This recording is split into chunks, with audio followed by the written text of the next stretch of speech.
This time we're going to be looking at Monster Hunter Tribe for the Wii, which is published by Capcom. I never really been one for the Monster Hunter franchise, mainly because I never have played them, but this time is something interesting have hit me here. This is actually a pretty good game, but first of all, let's get something out of the way. This game is freaking hideous. Don't get me wrong, some of the environment can look pretty good at times, but the character model, not so much. I've never really been a fan of picking on looks of games, but it can't be helped that time around.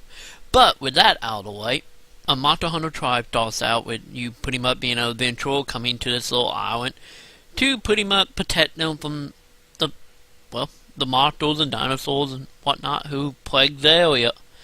So pretty much the game itself is just you pretty much taking quests from NPCs, helping them rebuild the village, and so on. It's just the way everything works. Is a lot of the quests that cannot be accomplished without going through certain rank quests, mainly to help stop you from running into anything you can't really handle. But since there's not really any levels here, they can be a little more tedious, where it will come down to you eventually more or less having to make your own armor and weapon to be more or less up to snuff with the stuff you have to fight. The issue with this here is some of the time it's not exactly clear on what you really need to get the job done, but as a just one around doing quests and pretty much collecting material, it works in that case. And eventually you will more or less get what you need to accomplish whatever quest you want. It's just a lot of trial and error when it comes to that situation, and a lot of strategy that also comes. Since the game itself don't have a lock-on system, which can be extremely, you could say, broken in some cases, so it's a lot more having to think more about the situation and knowing when to attack and when to run. And then on the other side, while along with the crafting of armor and weapon, you can also food and collect bone material from pretty much gutting whatever you are killing at the time. The way all that work is very nice and really get the Phantasy Star wannabe MMO feeling across dramatically.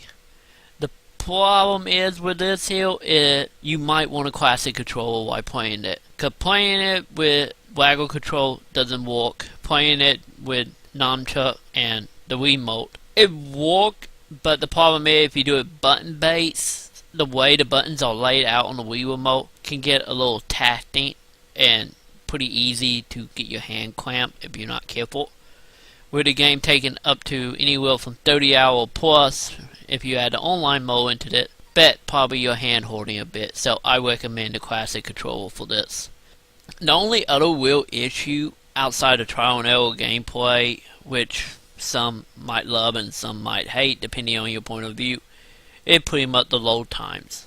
Since none of the areas are really connected, so it's pretty much a small area of monster locally, another small area of monster, which have a little more like random situation. I guess you could say toward the end for the monster, and depending on how far you're in the game, you will go from anywhere from fighting little monster up to pretty much crossed type monsters. So the game itself is overall fun if you go into it with the whole single player MMO status or Phantasy Star if you want to go the online route.